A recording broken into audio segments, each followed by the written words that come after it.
Kotoko busua no eso na se mo ahwe hu no nipa ne bi ho o makwaba isan sabre bia ebetuma frɛ obi a o busua ne mu se o mesewo nti ebi ne de asi se emra na enso nimde kakra ye wono ne experience bia yenya no emeboa na impeja the communications department nti no wanti na yeso age atum se ebeye aya hyase ayeyi ba wa be dan na obeka kire Kotoko supporters well the beka ne se yengina ayetimu a ebre bia no se obi a o dwumadi odi Kotoko mu so ye ne na family a esese ye free ba bia ye wo ya ye hu a niema ense dan ko in terms of spectating no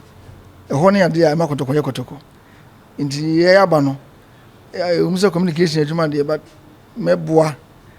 ama members and supporters na adedani na asa sorry through various programs I intime enko into details see amunu say o meeting asekra na eja ye kakra nti no supporters ne de omu de ane say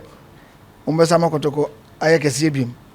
eno ni difference between Kotoko and other clubs e support base nti o nyina ansan sorry mra o say bibia ye emra communication kura ye emra wo mu nya sem bia na obetimi akanti no menim say me legal background no ebeboa a shape niema administration bibia so metimi asaboa even though officially yemfa me say legal person for Kotoko but in a way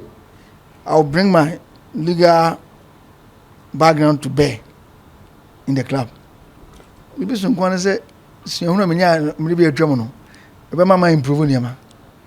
this experience is the best teacher the experience the first canto and no name greatest weapon Mr. Adiabai